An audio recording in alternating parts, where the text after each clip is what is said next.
कांग्रेस के पूर्व राष्ट्रीय अध्यक्ष राहुल गांधी ने आज दूसरे दिन यूपी में अपनी न्याय यात्रा की शुरुआत की और पीएम मोदी के संसदीय क्षेत्र बनारस में एंट्री ली। काशी में राहुल गांधी की इस यात्रा में काफी भीड़ नजर आई। बड़ी संख्या में कांग्रेस समर्थक यहां पहुंचे थे। वाराणसी में उन्होंने सबसे पहले बाबा विश्वनाथ के दरबार में हाजिरी लगाई। इसके बाद आगे की यात्रा को बढ़ाया गया। इस दौरान राहुल की यात्रा काशी की उन गलियों तक गई जहां आज तक गांधी परिवार कभी नहीं गया था।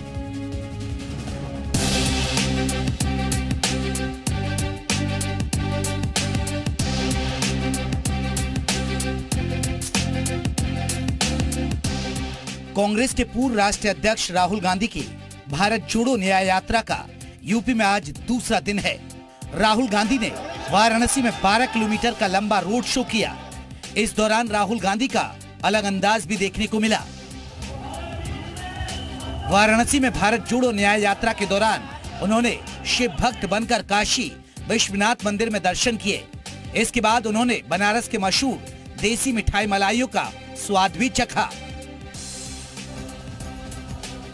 वाराणसी में अपनी भारत जोड़ो न्याय यात्रा के दौरान कांग्रेसी नेता राहुल गांधी ने लोगों को संबोधित भी किया।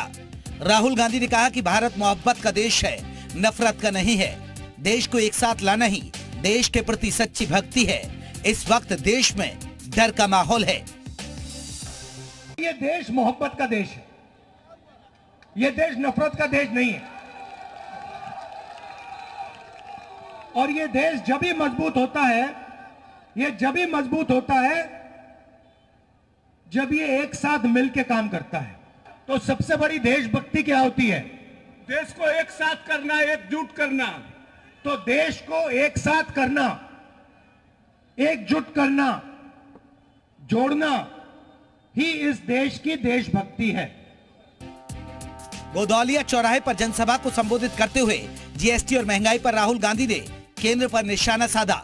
उन्होंने कहा कि हमने 4000 किलोमीटर की भारत जोड़ो यात्रा की। यात्रा के दौरान किसान, मजदूर, छोटे व्यापारी और महिलाएं मिली। उन सब ने मुझसे मिलकर अपनी पीड़ा बताई। जानकारी के मुताबिक ये पहली बार है जब यहाँ पर कोई कांग्रेसी नेता राजनीतिक यात्रा करेगा। राहुल से पहले पंडित जवाहरलाल नेहरू, इंदिरा गांधी और राजीव गांधी समेत किसी भी नेता ने वाराणसी में इस रूट पर कोई राजनीतिक यात्रा नहीं की है। काशी में राहुल के रोड शो को लेकर सियासी पंडितों में अलग अलग राय है। एक महत्वपूर्ण चीज नजर आई कि वो रुद्राक्ष की माला जो कि बाबा विश्वनाथ पे चढ़ाई जाती है उसको कुर्ते के ऊपर से पहने हुए नजर आए। तो चुनावी माहौल में अक्सर नजर ऐसा आता है कि जो कांग्रेस के नेता हैं वो अपना जो हिंदू प्रेम है वो दिखाते हैं, लेकिन बीजेपी ऐसे मामलों पे तुरंत हमलावर हो जाती है। तो मुझको लगता है कि जाहिर सी बात है कि चुनाव के समय में माहौल बनना चाहिए और यही कोशिश राहुल गांधी कर रहे हैं। कौशाम्बी के सिराथू से विधायक पल्लवी पटेल भी वाराणसी में इस यात्रा में शामिल हुई। वो खुली जीप में राहुल गांधी की बाएं ओर खड़ी थी। स्वामी प्रसाद मौर्य और अखिलेश यादव का भी इस यात्रा में शामिल होने की खबर है। कांग्रेस का दावा है कि राहुल गांधी की इस यात्रा का असर पूरे देश में होगा। यात्रा में लोग अपने आप जुड़ रहे हैं। विशाल रघुवंशी, जी मीडिया, वाराणसी। सुभाषपा के अध्यक्ष ओपी राजभर ने अखिलेश यादव पर निशाना साधा। उन्होंने अखिलेश को अपरिपक्व नेता करार दिया। अखिलेश यादव जी अपरिपक्व नेता हैं। अब ये बात तो हम कहेंगे तो उनको लगेगा कि नगवा लगता है। भाई मान लिया कि ओम प्रकाश राजभर की बात गलत है। आपने सबसे पहले समझौता समाजवादी पार्टी को हुआ था 89 में, भारतीय जनता पार्टी के सहयोग से माननीय मुलायम सिंह जी मुख्यमंत्री बने, नहीं चला।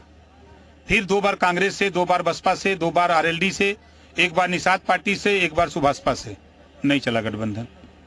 तो ये किसी के साथ इनका निभता नहीं, इस नाते कि लोग अपने हिस्से की बात करते हैं, ये पिछड़े दलित अल्पसंख्यक का हिस्सा लूटने की बात करते हैं।